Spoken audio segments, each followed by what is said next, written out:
Product है कोशिका भित्ति और जीव द्रव्य। अभी हम लोग देखेंगे कि यहाँ पे जीव द्रव्य जो होता है उसके 2 पार्ट्स होते हैं, कोशिका द्रव्य और केंद्रक।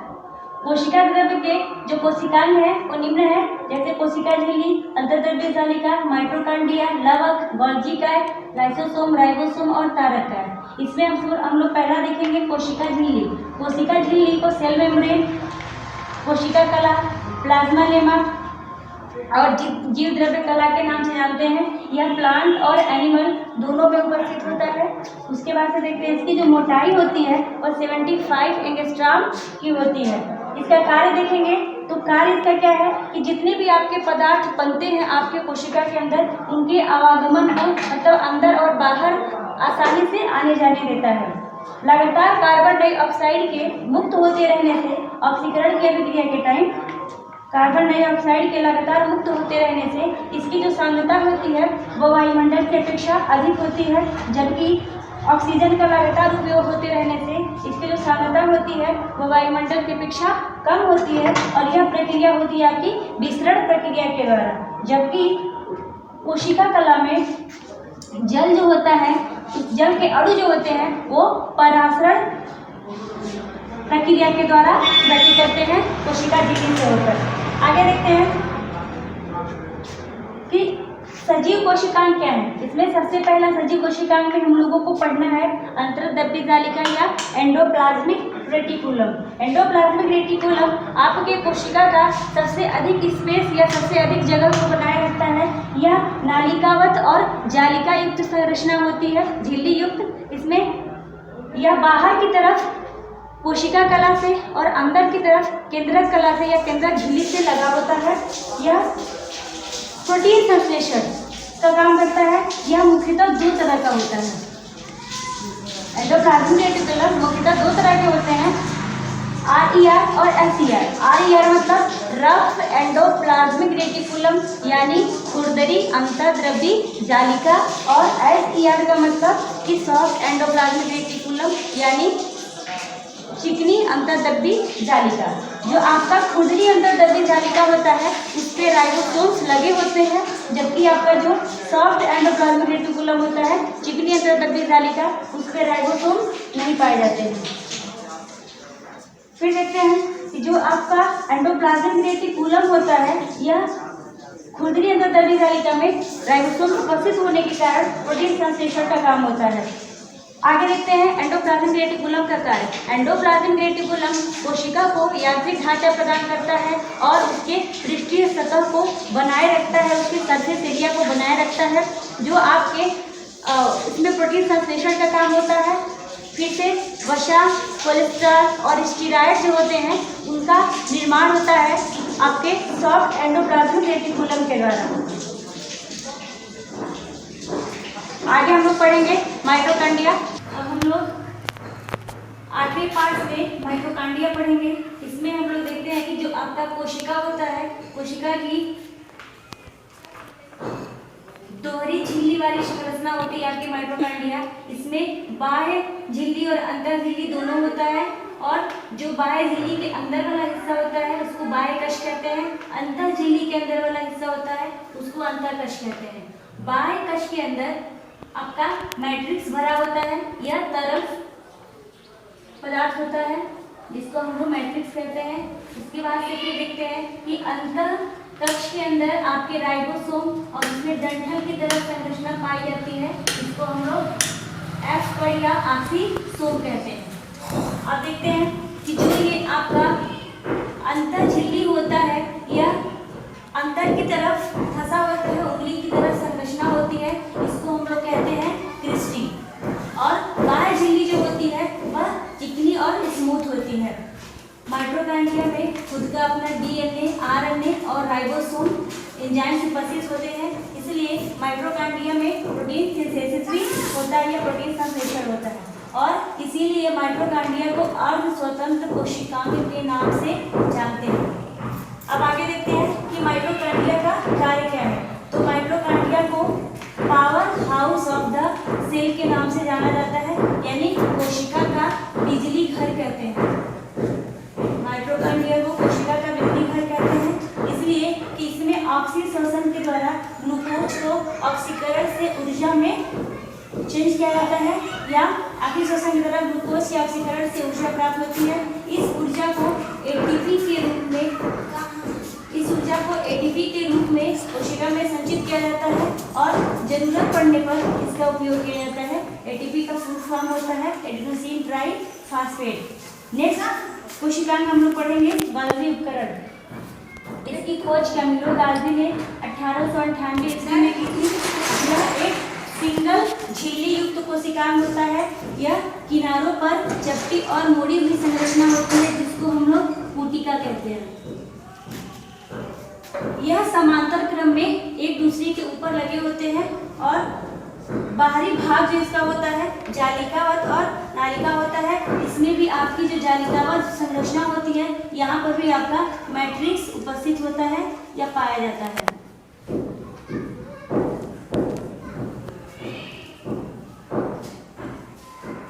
अब देखते हैं कि आपकी गोल्जी काय जो होता है इसका काम क्या होता है।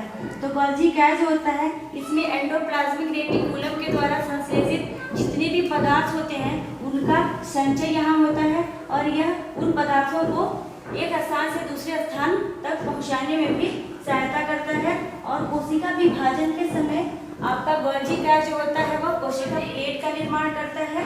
उसके बाद से लाइसोसोम के निर्माण में आपका गोल्जी काय सबसे ज़्यादा योगदान देता है।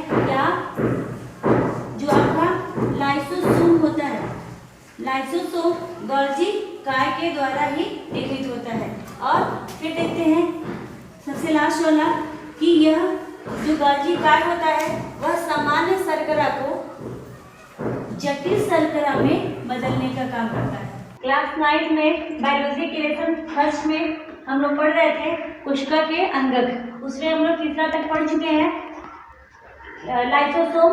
अब चौथा अंगक पढ़ेंगे लवक या प्लास्टिड।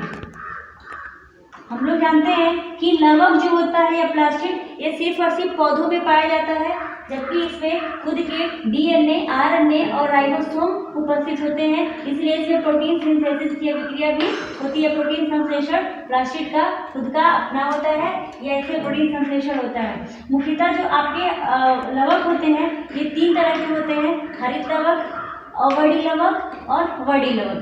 हरित लवक या क्लोरोप्लास्ट, अवडी लवक ल्यूकोप्लास्ट, वडी लवक क्रोमोप्लास्ट। हरित लवक जो होता है यह आपके हरे पौधों में उपस्थित होता है और हरे पौधों के जैसे आपके नए तने हो गए, पत्तियां हो गई, फ्रूट्स आपके जो स्टार्टिंग हो गए ग्रीन फ्रूट्स, उन सब में आपका हरित लवक उपस्थित होता है। यह आपके फोटोसिंथेसिस और प्रकाश संश्लेषण की क्रिया में पौधे को सहायता करता है। या क्लोरोप्लास्ट या क्लोरोफिल की उपस्थिति में आपकी फोटोसिंथेसिस और प्रकाश संश्लेषण की अभिक्रिया कंप्लीट होती है। आगे देखते हैं अवडी लवक। अवडी लवक को हम लोग ल्यूकोप्लास्ट बोलते हैं।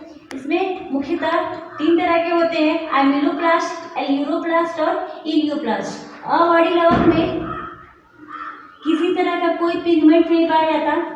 इसमें देखते हैं जैसे एमिलोप्लास्ट होता है वह मंड या स्टार्च का संचय करता है या इसका संग्रह करता है। एल्यूरोप्लास्ट जो होता है वो प्रोटीन का संचय करता है। इलियोप्लास्ट जो होता है वो वसा और तेल का संचय करता है। लास्ट देखते हैं वडी लवक या क्रोमोप्लास्ट। तो वडी लवक जो होता है जितने भी आपके कलरफुल फ्लावर्स होते हैं या आपके फ्रूट्स होते हैं उनमें ये पाया जाता है। जैसे हम लोग देखते हैं कि आपका टमाटर और मिर्च जो होता है वो स्टार्टिंग में ग्रीन कलर का होता है, यानी उस समय उसमें आपका हरित लवक उपस्थित होता है, लेकिन वो फल पकने के बाद से लाल रंग में बदल जाता है। जैसे मिर्च जो होता है हरा होता है, पकने के बाद से लाल रंग में बदल जाता है। टमाटो जो होता है या टमाटर वो भी हरा होता है, पकने के बाद से लाल रंग में परिवर्तित हो जाता है। तो यह क्रिया जो होती है इसमें क्लोरोप्लास्ट जो होता है चेंज हो जाता है किसमें, क्रोमोप्लास्ट में, यानी हरित लवक चेंज हो जाता है वडी लवक में। और यहाँ पे देखते हैं जैसे हम लोग देखते हैं आलू जब जमीन के अंदर होता है तो उसमें स्टार्च उपस्थित होता है, उसमें मंड। लेकिन जब आलू का कुछ ऐसा भाग जो मिट्टी से थोड़ा सा ऊपर की तरफ आ जाता है, आलू का हिस्सा अगर मिट्टी से थोड़ा ऊपर की तरफ आ जाता है यानी सनलाइट के सीधा संपर्क में, तो वहाँ पे देखते हैं हम लोग कभी कभी कि आलू में ग्रीन कलर के पिगमेंट होते हैं। जो ग्रीन आलू होता है उसमें जो ल्यूकोप्लास्ट होता है वो चेंज हो जाता है क्लोरोप्लास्ट में, यानी बड़ी लवक बदल जाता है किसमें, हरित लवक में। आगे देखते हैं, पांचवा आपका है लाइसोसोम। लाइसोसोम भी आपके कोशिका का एक झिल्ली युक्त कोशिकांग होता है। यह मुख्यतः आपके जंतुओं में पाया जाता है और पादप की या पौधे की कुछ विशेष कोशिकाएं होती हैं उसमें उपस्थित होता है, लेकिन मुख्यतः यह जंतु कोशिकाओं में पाया जाता है। और मनुष्य की जो आरबीसीज या जंतुओं की जो आरबीसीज होती हैं, रुधिर में जो जंतुओं का आरबीसीज होता है, रेड ब्लड कार्पसेल्स या लाल रुधिर कणिका, उसमें आपका लाइसोसोम उपस्थित होता है। लेकिन डब्ल्यूबीसीज में या श्वेत रक्त कणिकाओं में आपका जो लाइसोसोम होता है वह अधिक संख्या में उपस्थित होता है। आपके लाइसोसोम में हाइड्रोसोल नामक पाचक एंजाइम पाए जाते हैं। यह क्या करता है, कोशिका के जो टूटे फूटे अंगक होते हैं उनमें उनको ये गलाने का या पाचन करने का काम करता है। जो अवशिष्ट पदार्थ कोशिका के होते हैं उनको भी ये पचाने का काम करता है, गलाने का काम करता है। और कोशिका के जो क्षतिग्रस्त भाग होते हैं या कोशिकाएं अगर किसी उपापचयी डिस्टर्बेंस के कारण अगर वो क्षतिग्रस्त हो जाती हैं तो उन कोशिकाओं में क्या होता है, आपका लाइसोसोम की जो थैली होती है वो फट जाती है और उसमें हम लोग जानते हैं कि पाचक एंजाइम पाया जाता है और ये पूरे कोशिका को गला देता है। इसलिए आपकी लाइसोसोम को हम लोग आत्मघाती थैली भी कहते हैं। और इसमें जो पाचक एंजाइम पाए जाते हैं, आपके लाइसोसोम में जो पाचक एंजाइम पाए जाते हैं, इसका जो संश्लेषण होता है वह आपकी अंतर्द्रव्यी जालिका जो खुरदरी होती है उसमें होते हैं, यानी RER रफ एंडोप्लाज्मिक रेटिकुलम में आपके इसके पाचक एंजाइमों का संश्लेषण होता है। आगे का पढ़ेंगे अंगक, कोशिका अंगक। अभी तक हम लोग अन्य कोशिका अंगक पढ़ रहे थे, अब हम लोग पढ़ेंगे राइबोसोम और रक्तधानियाँ। यहाँ आपका है राइबोसोम्स। हम लोग इसके पहले एंडोप्लाज्मिक रेटिकुलम पढ़े थे, उसमें हम लोगों ने देखा था कि एंडोप्लाज्मिक रेटिकुलम दो तरह का होता है, खुरदरी और चिकनी। चिकनी पे नहीं पाया जाता, लेकिन आपके जो खुरदरी एंडोद्रव्य जालिका होती है उस पर राइबोसोम्स उपस्थित होते हैं। लेकिन खुरदरी एंडोद्रव्य जालिका के अलावा कोशिका द्रव्य में स्वतंत्र अवस्था में आपके राइबोसोम्स पाए जाते हैं। यह एक झिल्ली रहित सूक्ष्म कोशिका के अंगक होते हैं और उसके बाद से ये जो राइबोसोम्स होते हैं मुख्यतः इसमें प्रोटीन संश्लेषण का काम किया जाता है। ज़्यादातर ये आपके खुरदरी एंडोद्रव्य जालिका में पाए जाते हैं और कुछ जो होते हैं वो आपके कोशिका द्रव्य में स्वतंत्र अवस्था में तैरते हुए पाए जाते हैं। तो देखते हैं कि आपके राइबोसोम्स जो होते हैं वो राइबो न्यूक्लियो प्रोटीन के बने होते हैं। राइबोसोम्स आपके राइबो न्यूक्लियो प्रोटीन के बने होते हैं और ये दो प्रकार के होते हैं, 70S और 80S। 70S टाइप के जो राइबोसोम्स होते हैं वो आकार में छोटे होते हैं और इनकी इकाई जो होती है ये होती है 30S और 50S। 70S टाइप के जो राइबोसोम्स होते हैं वो बैक्टीरिया, माइटोकॉन्ड्रिया और क्लोरोप्लास्ट में उपस्थित होते हैं। जबकि आपके 80S टाइप के जो राइबोसोम्स होते हैं वो आपके यूकैरियोटिक कोशिकाओं में 80S टाइप के जो राइबोसोम्स होते हैं वो आपके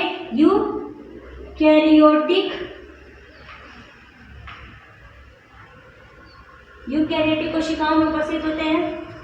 ये 80S टाइप के राइबोसोम्स आकार में बड़े होते हैं और इनकी इकाई जो होती है वो 40S और 60S होती है। यहाँ पे S का मतलब जो होता है, S का अर्थ होता है अवसादन गुणांक से, जिसे स्वेद वर्ग भी कहते हैं। S का क्या अर्थ होता है? अवसादन गुणांक, जिसे हम लोग स्वेद वर्ग भी कहते हैं। अब देखते हैं वैक्यूल या रसधानियाँ।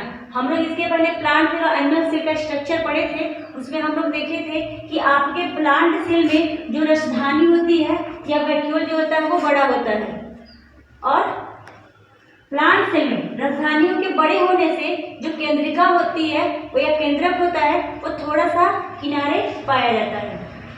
प्लांट सेल में 1 से 2 रसधानी होते हैं, जबकि आपकी जंतु कोशिकाओं में मतलब संख्या में अधिक होते हैं। प्लांट सेल में जो आपकी रसधानी होती है वो बड़ी होती है, 1 से 2 होती है, जबकि आपके जंतु कोशिका में जो रसधानी होती है वो स्मॉल और छोटी छोटी होती है और संख्या में अधिक होती है। आपकी रसधानियों में तरल एवं ठोस पदार्थों का संग्रह किया जाता है। जो रसधानियाँ होती हैं उसमें तरल एवं ठोस पदार्थों का संग्रह किया जाता है। इसका जो आयतन होता है, कुछ पौधों में कुछ पादप कोशिकाएं ऐसी होती हैं जिसमें रसधानियों का जो आयतन होता है 50% से लेकर के 90% तक का होता है। और रसधानियाँ जो होती हैं इसमें जो तरल पदार्थ भरा होता है, हम लोग यहाँ देखे हैं कि रसधानी में तरल एवं ठोस पदार्थ भरे होते हैं या ठोस पदार्थों का संग्रह होता है। तो रसधानियों में जो तरल और ठोस पदार्थ भरा होता है उसको हम लोग कहते हैं मृत्तिका रस। अब देखते हैं इसका काम क्या है। तो सबसे पहले रसधानियाँ या वैक्यूल जो होती हैं वो आपकी कोशिका को स्फीति और कठोरता प्रदान करने का काम करती है। आपके कोशिका को स्फीति और कठोरता प्रदान करने का काम करती है। इनके अलावा पौधों के लिए जो आवश्यक कुछ चीज़ें होती हैं, जैसे अमीनो अम्ल हो गया, शर्करा हो गया, प्रोटीन हो गया, और आपके कुछ मतलब कार्बनिक अम्ल होते हैं, ये सारे पदार्थ जो होते हैं आपके रसधानी या वैक्यूल में उपस्थित होते हैं या इसमें संग्रहित होते हैं। एक कोशिकीय जंतुओं में जो आपके कोशिकीय जंतु होते हैं उसमें कुछ विशिष्ट तरह की रसधानियाँ पाई जाती हैं, जो जल का और आपके जो अतिरिक्त जो जल होते हैं और जो अपशिष्ट पदार्थ होते हैं उसको बाहर निकालने का काम करती है। और जैसे आपका अमीबा हो गया, अमीबा में जो आपकी खाद्य रसधानियाँ होती हैं उसमें अमीबा का जो खाद्य पदार्थ होता है उसका संग्रह किया जाता है। हम लोग पढ़ चुके राइबोसोम्स और आपका रसधानियाँ। 7 अंगक हमारे हो गए। इसमें से आपको हर अंगक का लाइन बाय लाइन नोट्स बनाना है, फिगर बनाना है। आगे देखते हैं कि जो आपकी रसधानियाँ होती हैं इसको हम एक बार दोहरा लेंगे। हम लोग देखे हैं कि ये इसमें तरल एवं ठोस पदार्थ संग्रहित होता है। आपके पौधों में ये आकार में बड़े होते हैं और इनकी संख्या जो होती है 1 से 2 होती है, जबकि जंतुओं में ये आकार में छोटे होते हैं और संख्या मतलब अधिक होती है। उसके साथ साथ रसधानियों में जो तरल पदार्थ भरा होता है उसको हम लोग रिक्तिका कहते हैं। एक कोशिकीय जंतुओं में जो आपका कोशिका रिक्तिका होता है, एक कोशिकीय जंतुओं में जो रिक्तिका होता है या रसधानी होती है वो अतिरिक्त जल और अपशिष्ट पदार्थों को बाहर करने का काम करती है। 8वां अंग पढ़ेंगे तारककाय या सेंट्रोसोम। इसके पहले हम लोग रसधानी पढ़े थे। अब देखेंगे सेंट्रोसोम में क्या क्या होता है। हम लोग जानते हैं कि सेंट्रोसोम जो होता है वो केवल जंतु कोशिकाओं में पाया जाता है। प्लांट में कुछ शैवाल और कवक को छोड़ करके पौधे में ये उपस्थित नहीं होता, मतलब कुछ कवक और शैवाल में उपस्थित होता है लेकिन पौधों में नहीं पाया जाता। मुख्यतः यह जंतुओं में पाया जाता है। तारककाय जो आपके जंतु कोशिका में केंद्रक होता है उस केंद्रक के जस्ट सटीक या उसके पास में उपस्थित होता है। यह 2 प्रकार का होता है, तारक परिकेंद्र और तारक केंद्र। तारक परिकेंद्र जो होता है वह बाहर वाला जो हिस्सा होता है उसका स्वच्छ और रंगहीन घेरा होता है। बाहरी तारक परिकेंद्र जो होता है तारककाय का बाहरी स्वच्छ रंगहीन घेरा होता है, जिसमें 2 गोल तारक केंद्र उपस्थित होते हैं। मतलब तारक परिकेंद्र बाहरी स्वच्छ गोला होता है और इसमें 2 गोल तारक परिकेंद्र उपस्थित होते हैं। अब देखते हैं कि इसका काम क्या है। तो तारककाय जो होता है कोशिका के विभाजन के समय 2 भागों में बंटकर तर्कों का निर्माण करता है। तारककाय है कोशिका विभाजन के समय दो भागों में बंटकर तंतु का निर्माण करता है और यह कोशिका विभाजन में सहायता करता है। आगे देखते हैं केंद्रक। केंद्रक आपके कोशिका का सेंटर पोजीशन होता है। केंद्रक जो है यह कोशिका द्रव्य से घिरा हुआ होता है, यानी इसके चारों तरफ कोशिका में केंद्रक द्रव्य होता है और उसके बाद से आपका होता है केंद्रक। तो केंद्रक मुख्यतः 4 तरह के होते हैं। कोशिका द्रव्य का जो भाग होता है उसके जस्ट बाद में तब पाया जाता है कोशिका झिल्ली, जो आपके केंद्रक द्रव्य को और कोशिका द्रव्य को अलग करने का काम करता है। केंद्रक झिल्ली पहला है, या इसको हम लोग केंद्रक कला भी बोलते हैं। दूसरा है केंद्रक द्रव्य, तीसरा है केंद्रिका और चौथा आपका है क्रोमैटिन। केंद्रक कला, केंद्रक द्रव्य, केंद्रिका और क्रोमैटिन 4 भागों में मुख्यतः आपका केंद्रक बटा होता है। पहले हम लोग ये देखेंगे कि जो आपका केंद्रक कला होता है यह आपके केंद्रक द्रव्य और आपकी कोशिका द्रव्य को अलग करने का काम करता है।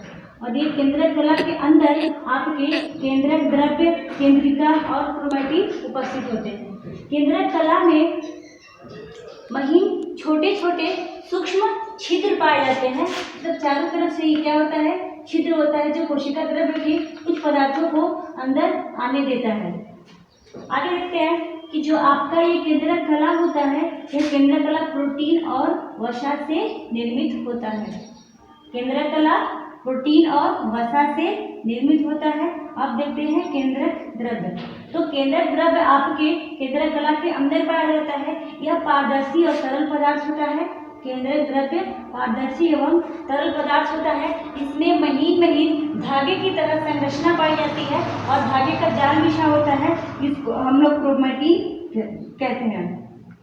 केंद्रक द्रव्य में क्रोमैटिन उपस्थित होता है, महीन महीन धागे की तरह जाल की संरचना होती है, इसको हम लोग क्रोमैटिन कहते हैं। अब देखते हैं केंद्रिका, या इसको हम लोग बोलते हैं न्यूक्लियोलस।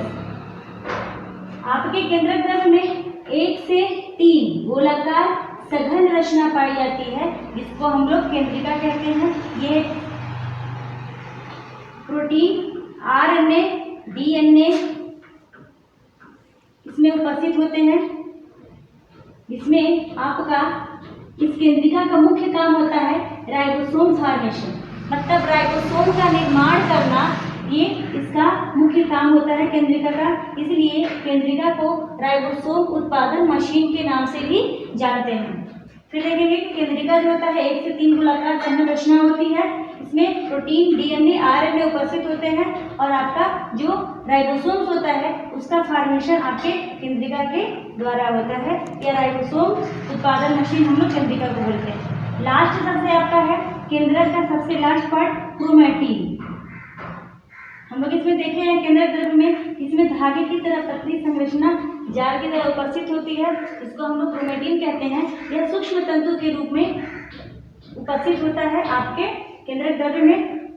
कोशिका विभाजन के समय जब आपकी कोशिका विभाजित होती है उस समय ये क्रोमैटिन जो होते हैं यह मोटे और स्पष्ट रूप में दिखाई देते हैं। उस मोटे और स्पष्ट पार्ट्स को हम लोग कहते हैं गुणसूत्र। जब आपका क्रोमैटिन जो होता है कोशिका के अंदर या कोशिका विभाजन के समय मोटे और स्पष्ट रूप में दिखाई देता है उसको हम लोग कहते हैं गुणसूत्र। और यह मुख्यतः आपके न्यूक्लियोप्रोटीन से बने होते हैं। जो आपके क्रोमैटिन होते हैं ये मुख्यतः आपके न्यूक्लियोप्रोटीन से बने होते हैं। और हम लोग जानते हैं कि न्यूक्लियोप्रोटीन का निर्माण आपके डीएनए और हिस्टोन प्रोटीन से होता है। किस प्रोटीन से होता है? हिस्टोन प्रोटीन से। क्रोमैटिन का काम क्या है?